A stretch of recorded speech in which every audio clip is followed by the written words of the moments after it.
Today I'm going to share with you how to make the most easy and delicious shrimp boil. Alright guys, so first we're going to begin by adding 5 quarts of water to our pot. To that we're going to be adding 2 tablespoons of salt, 1 onion, 1 lemon, boil in a bag, and 1 tablespoon of shrimp and crab boil concentrate.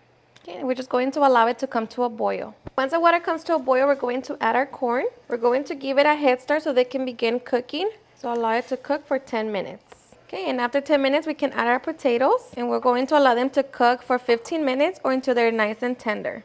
Okay, so once the potatoes are nice and tender, we're going to remove it all from the pot. Okay, so once we're done with our corn and potatoes, we're going to reserve 1.5 cups of the broth. And now we're just going to move it to the side so we can work on our infused butter. Okay, so before we make our infused butter, I'm going to be cooking my sausage. I'm just going to be cooking it for about 5 minutes.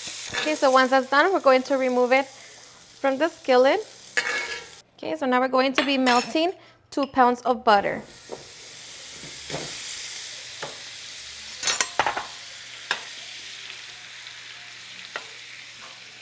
And make sure that you have it over medium heat.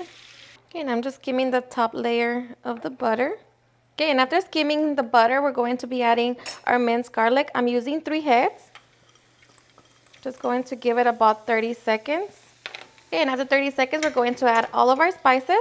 So here I have the paprika, lemon pepper, cayenne, depending on how spicy you want it, and it depends on how many tablespoons you're going to use.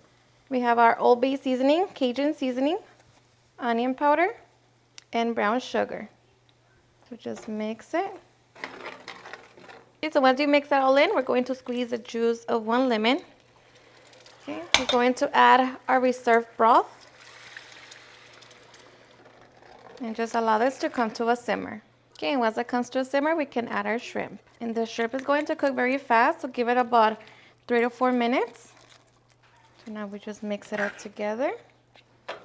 Allow the shrimp to cook. While my shrimp is cooking, I'm also going to be cooking my crab legs. The water is nice and boiling. We're just going to allow it to boil for 4 minutes. Okay, and after 4 minutes, my shrimp is done. So we're going to turn it off and get it ready to transfer it with the rest of our stuff. Okay, and after 4 minutes, our crab legs are done as well. So transfer them to the mix. Okay, so pour the shrimp over. Okay, and just try to mix it all together so that the potatoes and the corn get covered with the mix. And just like that, we can get ready to enjoy.